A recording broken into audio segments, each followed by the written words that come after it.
यहाँ पर जो मुझे अभी तक क्वेश्चन मिले हैं उसके हिसाब से मैं आपको बताना चाहूँगा कि मुझे सवाल आया है सिद्धार्थ उगाड़े से कि अगर पुलिस स्टेशन में हम जाते हैं और वो पुलिस स्टेशन में एफआईआर नहीं लिखा जाता है तो हम क्या कर सकते हैं, और ये भी कि एफआईआर अगर दूसरी पुलिस स्टेशन का है तो हमें क्या करना चाहिए। तो इसके बारे में मैं यही बताऊंगा कि हर एक पुलिस स्टेशन अगर कोई वो वहाँ पर हो या नहीं हो, उस पुलिस स्टेशन को आपका एफआईआर लेना ज़रूरी है। अगर कहीं कोई घटना हुई और जहाँ पर घटना हुई वो पुलिस स्टेशन बहुत दूर है और आपके नज़दीक के पुलिस स्टेशन में गए और आपने कोई भी कॉग्निजेबल ऑफेंस जो बड़ा गुनाह हुआ है जिसमें एफआईआर लिखाया जाता है वहाँ पर आपने उसका जो कंप्लेंट लिखाया, तो पुलिस का ड्यूटी है कि वो कंप्लेंट लिख कर लें और लिख कर लेने के बाद वो कंप्लेंट जो पुलिस स्टेशन से रिलेटेड है वो पुलिस स्टेशन में फॉरवर्ड करें। तो आपको ये पुलिस को बताना पड़ेगा, और पुलिस नॉर्मली ये लिख के नहीं लेती है और बोलती है कि वही पुलिस स्टेशन में जाओ, लेकिन आपको उनसे इंसिस्ट करना पड़ेगा कि देखिए आपकी ड्यूटी है, हम आपके पास आए हैं, आप कंप्लेंट लिखिए और लिखने के बाद जो है आप दूसरे पुलिस स्टेशन में उसको फॉरवर्ड कीजिए। दूसरा जो एफआईआर जो है, जो भी अगर कोई ऐसा बड़ा गुनाह हुआ है तो कंप्लेंट दो तरह की होती है। एक होता है एनसी नॉन कॉग्निजेबल ऑफेंस, दूसरा होता है एफआईआर जो कॉग्निजेबल ऑफेंस के लिए होता है, जो बड़े गुनाहों के लिए होता है। हम नॉर्मल में बोलेंगे तो छोटे गुनाहों के लिए एनसी लिखाई जाती है, बड़े गुनाहों के लिए एफआईआर लिखाया जाता है। तो जहाँ पर चोरी, मर्डर, डाका हुआ है या फिर रेप हुआ है या किसी को हत्या का प्रयत्न किया गया है या किसी को बहुत गहरे रूप से जख्मी किया गया है, ऐसे सब गुनाह जो होते हैं उसमें एफआईआर लिखना ज़रूरी होता है। तो अगर हम पुलिस स्टेशन में जाते हैं या कोई भी पुलिस स्टेशन में जाता है, वो फ़ोन के द्वारा भी अपना कंप्लेंट लिखा सकता है, चिट्ठी लिखकर भी अपनी कंप्लेंट लिखा सकता है, या पुलिस स्टेशन में जाकर बोलेगा तो पुलिस का काम है कि उसको लिख कर लेना चाहिए। लेकिन अगर वो नहीं लिखता है तो हम जब पुलिस स्टेशन में जाते हैं और वहाँ पर ऑफिसर इंचार्ज होता है, जो अगर वो कंप्लेंट लिखता है तो सही बात है, अगर नहीं लिखता है तो आप वहाँ पर सीनियर इंस्पेक्टर से मिल सकते हैं और उसको बता सकते हैं कि ये मेरा कंप्लेंट है और लिखना ही चाहिए। अगर वो फिर भी नहीं लिखता है तो आप वहाँ के वो एरिया के डीसीपी को भी पत्र लिख सकते हैं या डीसीपी से बात कर सकते हैं और बोल सकते हैं कि आपको जो ये गुनाह हुआ है उसका कंप्लेंट लिख कर लेना चाहिए। और फिर भी अगर कंप्लेंट नहीं लिख के लिया जाता है तो आप रजिस्टर एडी पोस्ट से वो कंप्लेंट आप पुलिस स्टेशन में भेज सकते हैं, सीनियर इंस्पेक्टर को भेज सकते हैं या फिर आप डीसीपी को भी भेज सकते हैं। और ये लेटर लिखने के बावजूद भी अगर पुलिस कंप्लेंट नहीं लिखता है तो आपको कुछ लोगों को मिलकर सीनियर से मिलना चाहिए और उसको समझाना चाहिए और उससे कारण भी पूछना चाहिए कि आप ये क्यों नहीं लिख रहे हैं, क्योंकि उनकी ड्यूटी होती है।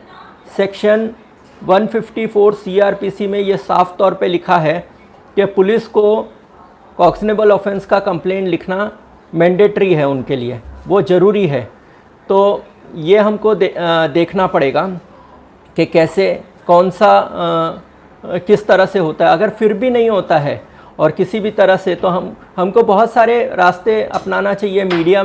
मीडिया में बात करनी चाहिए, हमें सोशल मीडिया पर इस बारे में लिखना चाहिए, और कोई हमारे एरिया में कोई प्रतिष्ठित व्यक्ति है तो उसको साथ में लेके जाना चाहिए और हमारी कोशिश होनी चाहिए कि हमारा एफआईआर लिखा जाए। अगर ये सारा चीज़ें करने के बावजूद भी अगर वो नहीं लिखा जाता है एफआईआर, तो हम मैजिस्ट्रेट के पास प्राइवेट कंप्लेंट कर सकते हैं 156(3) के अंतर्गत। सेक्शन 156(3) ऑफ सीआरपीसी, उसमें आप डायरेक्ट कंप्लेंट जो है वो मैजिस्ट्रेट, वहाँ आपके नज़दीक में जो मैजिस्ट्रेट कोर्ट होगा, जो वो पुलिस स्टेशन से जुड़ा होगा, वो कोर्ट में जाकर आप एक अर्जी कर सकते हैं। वो अर्जी में लिख सकते हैं कि ये घटना घटी है, मतलब कि एक दिन जो भी घटना होगी आपको लिखना पड़ेगा कि इतने तारीख को इतने बजे हमारे घर में चोरी हुई, इतना माल हमारा चला गया, इतना सामान चला गया। आप फ़ोटो भी निकाल सकते हो, सामान चला गया, आपके घर में सामान बिखरा पड़ा है, ये सब।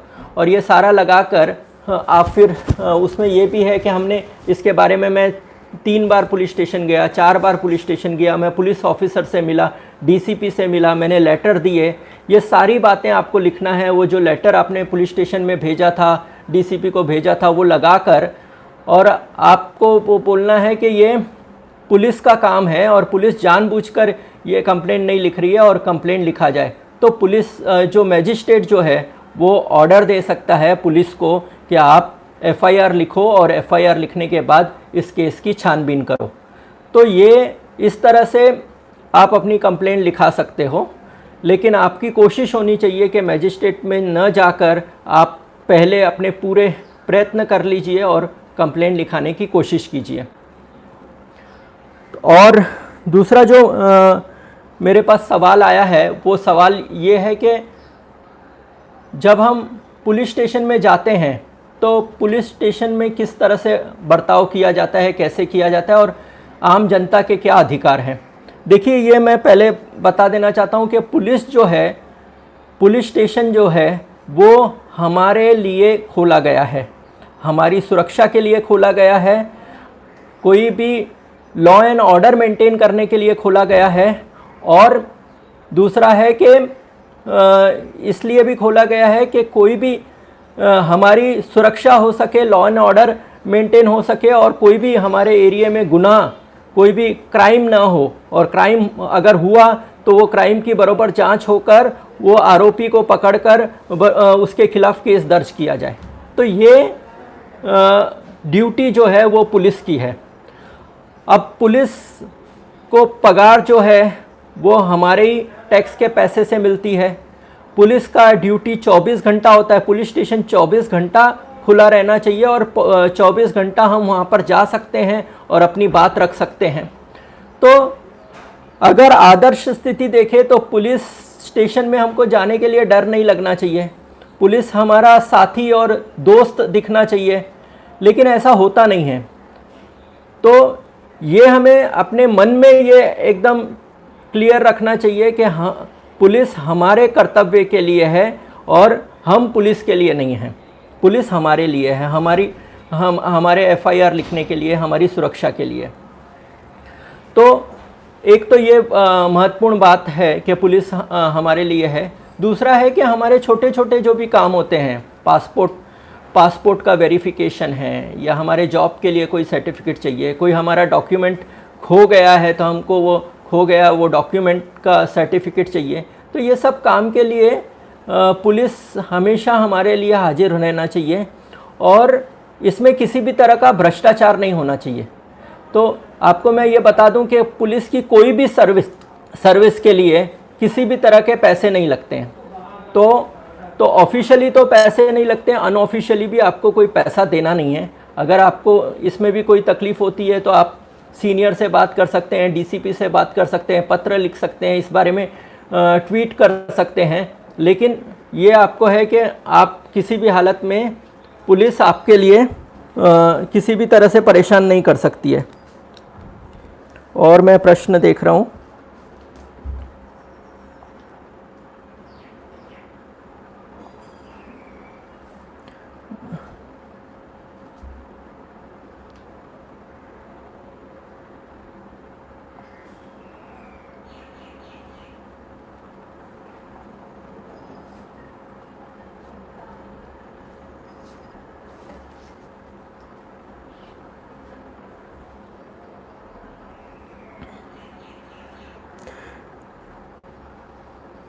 देखिए, अभी 498 का केस के बारे में पूछा गया है, और फिर सेक्शन 9 के बारे में पूछा गया है कि रेस्टिट्यूशन ऑफ राइट।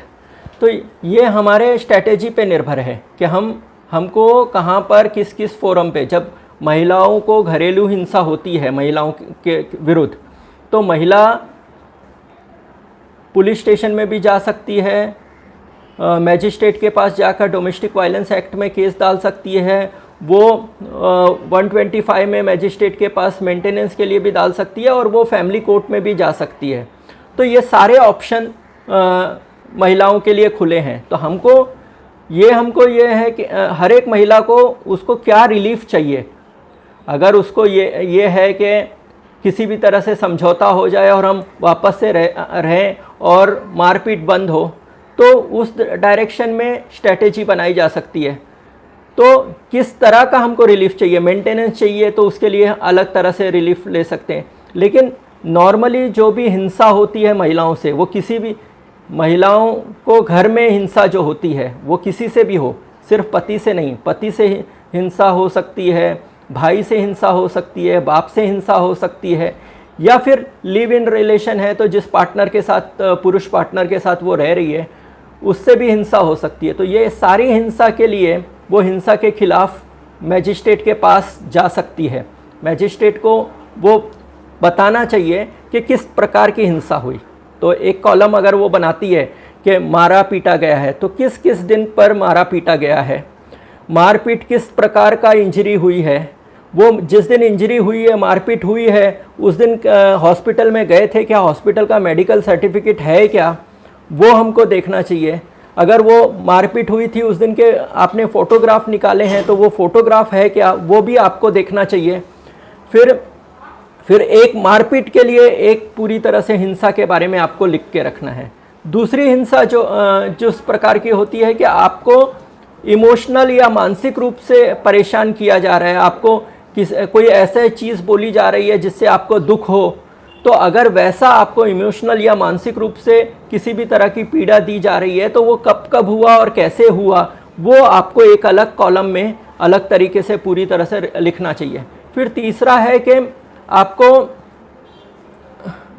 जैसे इसमें आप मानसिक रूप से, जैसे आपको किसी महिला को बच्चा नहीं हो रहा है या सिर्फ लड़की पैदा हो रही है तो उसकी वजह से उसको बार बार परेशान किया जा रहा है, बार बार बोला जा रहा है कि तू इस तरह से औरत है कि तू लड़का पैदा नहीं कर सकती है या बच्चा नहीं हो रहा है तू ये, तो इस तरह का भी जो मानसिक परेशानी देती है उसको भी आपको अलग एक कॉलम में लिखना चाहिए। और कब कब हुआ, कैसे कैसे हुआ, किसने किसने ये किया, घर के सदस्य ने, वो आपको बताना चाहिए।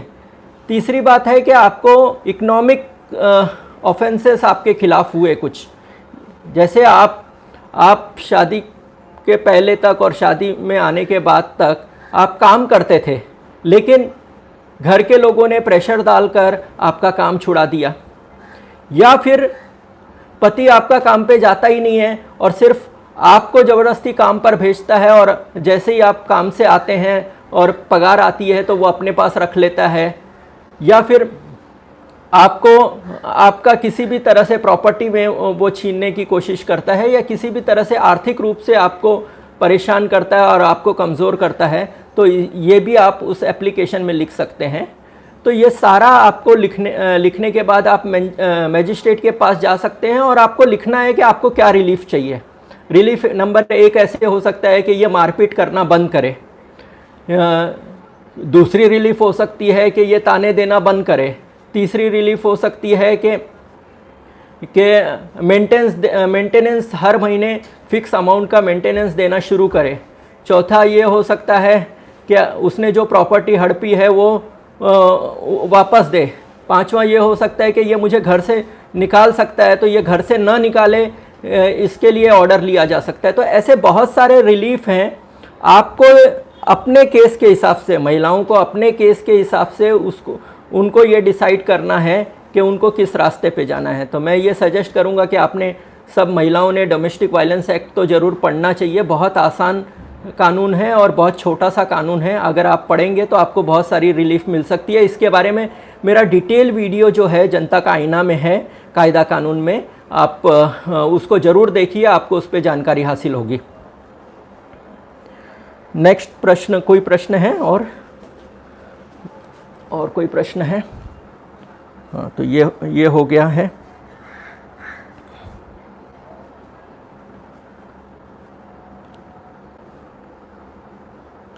125 और डीवी दोनों केस जो है वो मैजिस्ट्रेट के पास डाल सकते हैं। तो आप मैजिस्ट्रेट जो है वो कोई भी हो सकता है, मैजिस्ट्रेट जो है वो कोई भी हो सकता है। मतलब महिलाओं को ये अधिकार है कि वो ससुराल में जहाँ पर उसके साथ अत्याचार हुआ उस एरिया में पास के मैजिस्ट्रेट के पास जाकर वो डोमेस्टिक वायलेंस एक्ट में केस डाल सकती है। दूसरा है कि वो जहाँ पर काम करती है वहाँ पर वो केस डाल सकती है डोमेस्टिक वायलेंस का, और वो वहाँ पर रह रही है अभी और वहाँ से काम कर रही है।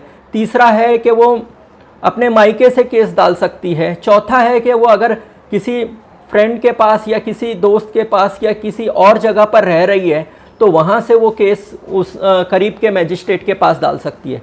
और डोमेस्टिक वायलेंस और 125 दोनों एक साथ डालने की ज़रूरत नहीं है। अगर आपने डोमेस्टिक वायलेंस एक्ट में केस डाला है तो उसमें मेंटेनेंस भी आप मांग सकते हो और उसमें दूसरी रिलीफ भी मांग सकते हो।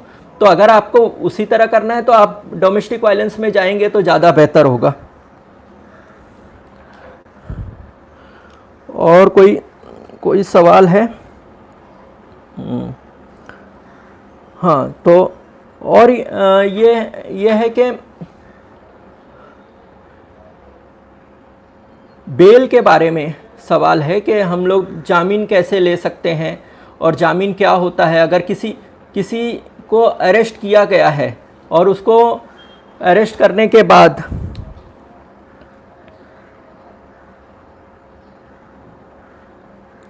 हाँ, ये वापस से उन्होंने पूछा है डोमेस्टिक वायलेंस एक्ट में कौन कौन से रिलीफ मांग सकते हैं। मैंने जैसे बताया कि आप बहुत सारे रिलीफ डोमेस्टिक एक्ट में मांग सकते हो। जैसे कि मेंटेनेंस के बारे में आप मेंटेनेंस के लिए मांग सकते हो, मारपीट नहीं हो इसके लिए प्रोटेक्शन मांग सकते हो, आपका जो अगर प्रॉपर्टी है वो किसी ने हड़पना नहीं चाहिए उसके बारे में मांग सकते हो, आपको घर से ना निकाले उसके बारे में आप प्रोटेक्शन मांग सकते हो।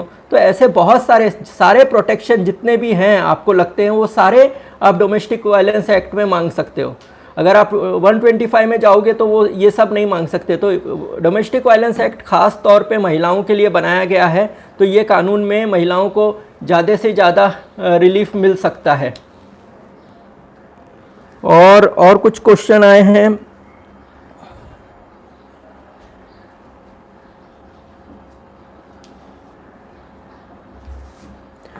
हाँ, ये एक क्वेश्चन आया है कि अगर पुलिस हमारी कंप्लेंट नहीं लेती है तो हम उनके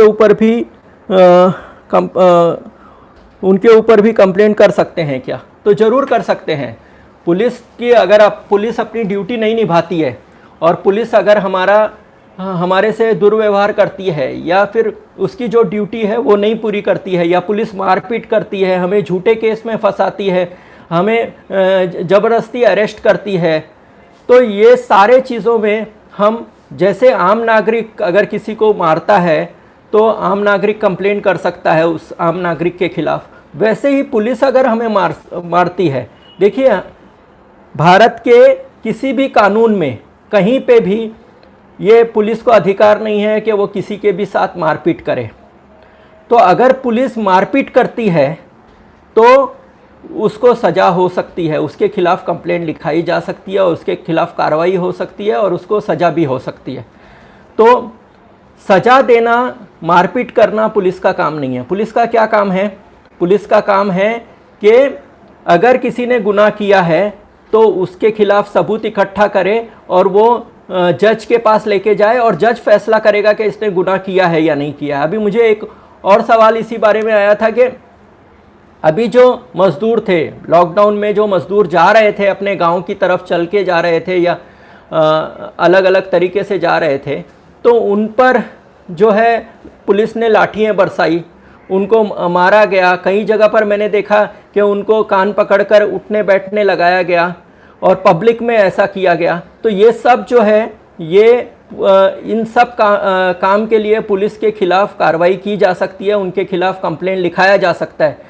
भारत के संविधान में दिया गया है कि हर एक आदमी की डिग्निटी है, सेल्फ रिस्पेक्ट है, हर एक आदमी के मूलभूत अधिकार हैं। तो अगर कोई भी पुलिस वाला ऐसा काम करता है जिससे कि हमारी डिग्निटी, तो मजदूर है तो उसकी भी डिग्निटी है। आप सड़क पर उसको लाठी बरसा रहे हो, उसको कान पकड़ के उठक बैठक करा रहे हो, उसको मुर्गा बना रहे हो, तो ये उसके आत्मसम्मान के साथ खिलवाड़ करना और उसको मारपीट करना है और उसके खिलाफ कंप्लेन होनी चाहिए। और अगर कंप्लेन कोई करता है तो उस पर ज़रूर कार्रवाई हो सकती है।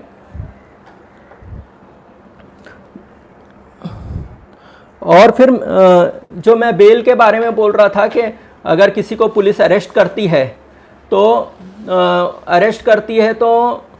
हम क्या कर सकते हैं, उसको जामीन कैसे मिल सकता है। तो देखिए, बेल के बारे में ये है कि बेल अलग अलग तरीके के होते हैं। एक होता है एंटिसिपेटरी बेल।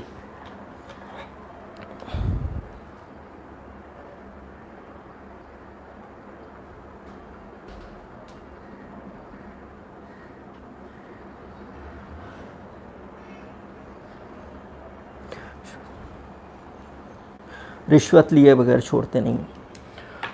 देखो, बेल के बारे में जब अरेस्ट किया जाता है तो बेल अलग अलग प्रकार के होते हैं।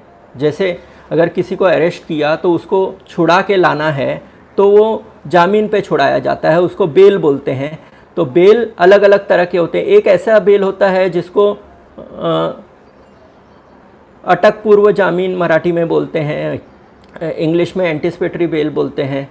तो ये बेल जो होता है कि व्यक्ति को अभी तक गिरफ्तार नहीं किया गया है और गिरफ्तार करने के पहले ही उसने जमानत ले ली हो, तो इसको बोलते हैं एंटिसिपेटरी बेल। तो अगर मुझे लगता है कि मेरे खिलाफ कोई कंप्लेन हुआ है और पुलिस मुझे ढूंढ रही है और कभी भी अरेस्ट कर सकती है, तो मैं सेशन कोर्ट में या हाई कोर्ट में जा सकता हूं और मैं बोल सकता हूं कि देखिए, मेरे खिलाफ इन लोगों की रंजिश है और इन्होंने इसलिए मेरे खिलाफ ऐसा झूठा केस डाला है, और वो झूठा केस जो है उसमें ऐसा है कि उसमें कभी भी पुलिस अरेस्ट कर सकती है और उसके लिए पुलिस मेरे घर के चक्कर मार रही है और मुझे ढूंढ रही है और मुझे कभी भी अरेस्ट कर सकती है, इसलिए मुझे अरेस्ट करने के बाद पहले जामीन दे दी जाए।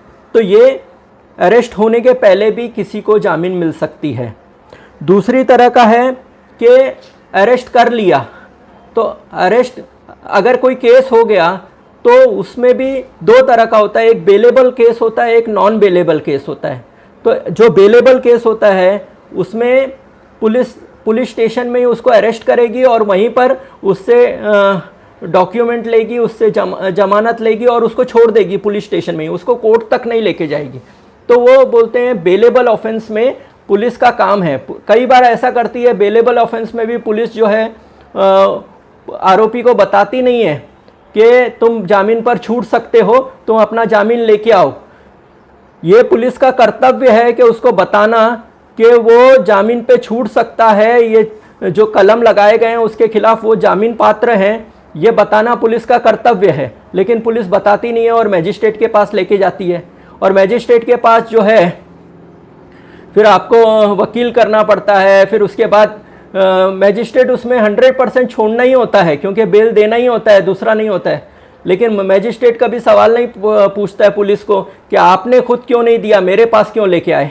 लेकिन मैजिस्ट्रेट वहाँ पर उसको बेल दे देगा। लेकिन जहाँ पर नॉन बेलेबल केस है वहाँ पर बेल मिलना या न मिलना वो जज पर निर्भर करता है। बेलेबल ऑफेंस में वो आरोपी का, वो व्यक्ति का अधिकार होता है उसको बेल मिलना, और नॉन बेलेबल केस में वो मैजिस्ट्रेट और जज के विवेक पे निर्भर होता है कि उसको जामीन देना है या नहीं देना है। तो इस तरह से बेल का प्रोविज़न होता है। और आपको किसी भी काम के लिए, मैंने जैसे बताया, आपको पैसा देने की ज़रूरत नहीं है। आपको अगर कोई पुलिस अधिकारी पैसा मांगता है तो आप एंटी करप्शन में फ़ोन कीजिए, आप उनके सीनियर से कंप्लेंट कीजिए, आप सोशल मीडिया में लिखिए वो पुलिस वाले के नाम के साथ कितना पैसा मांगा था, कभी मांगा था। आप ट्विटर पे होम मिनिस्टर को टैग कीजिए और आप उसके लिए लड़ना पड़ेगा। आप अगर डर कर बैठोगे और बोलोगे कि मैं इतना पैसा दे दूंगा मेरा काम हो जाए, तो फिर पुलिस इस तरह से तंग करेगी आपको। तो आपको आज मुझे लगता है कि आपको काफ़ी जानकारी इसके बारे में मिली है। और कोई क्वेश्चन है आपका तो मैं लेता हूँ, नहीं तो फिर हम आज का ये सेशन बंद करते हैं।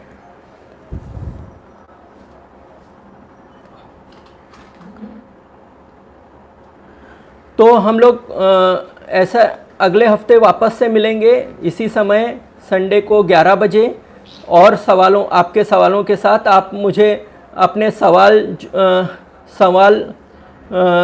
हमारे व्हाट्सएप पर भी भेज सकते हैं। व्हाट्सएप नंबर है हमारा, रुक जाओ, एंड करने के पहले थोड़ा एक मिनट। व्हाट्सएप नंबर 9324 किधर है नंबर?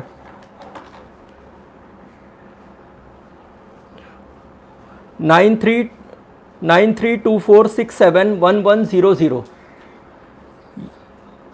9324671100। आप इस नंबर पर मुझे व्हाट्सएप कर सकते हैं आपके जो भी सवाल हैं। अगले हफ्ते हम वो सवालों को ज़रूर लेंगे।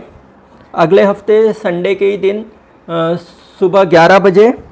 और एक और सवाल आया है, मोबाइल चोरी हो जाता है तो पुलिस कंप्लेंट नहीं लिखती। हाँ, ये एक सवाल हमेशा हमारे पास आता है। आमतौर पे जब हमारा मोबाइल फ़ोन चोरी हो जाता है तो कानून के हिसाब से तो वो चोरी है और उसको चोरी का केस रजिस्टर करना चाहिए, पुलिस को एफआईआर रजिस्टर करना चाहिए। और एफआईआर रजिस्टर करने के बाद वो चोर की खोजबीन करनी चाहिए, आपके फ़ोन की खोजबीन करनी चाहिए, उस आरोपी को गिरफ्तार करना चाहिए। आपका फ़ोन जो है वो पंचनामा करके वापस लेना चाहिए और वो आपको वापस रिटर्न करना चाहिए, और वो आरोपी जिसने चोरी किया था उसके खिलाफ़ केस चलाना चाहिए। लेकिन पुलिस ये सब कोई भी काम नहीं करती है, और गैर कानूनी रूप से पुलिस इस तरह से अपने रजिस्टर में लिखती है कि फ़ोन चोरी नहीं हुआ, फ़ोन गुम गया, और एक मिसिंग का एक आपको सर्टिफिकेट दे देती है, और जिससे कि आप नया सिम खरीद सकें या आपके पास रख सकें। लेकिन पुलिस कभी भी एफआईआर नहीं दर्ज कर सकती है, लेकिन आपका पूरा अधिकार है, आप उस पर एफआईआर दर्ज करा सकते हैं। और कोई फ़ोन है आपका? तो आपसे निवेदन है कि जनता का आईना चैनल को आप सब्सक्राइब कीजिए। सब्सक्राइब बटन वहाँ पर है, आप सब्सक्राइब बटन को क्लिक कीजिए। बाजू में घंटी है, आप घंटी पे रहिए तो हमारा जनता का आईना के जितने भी वीडियो हैं आपको जानकारी मिलती रहेगी, हमारे नए लाइव की भी जानकारी मिलती रहेगी। और ये अगर आपको सेशन अच्छा लगा तो आप लाइक कीजिए और दूसरे लोगों को भी बताइए। धन्यवाद। थोड़ा रुक जाते हैं ना, थोड़ा रुक जाते तो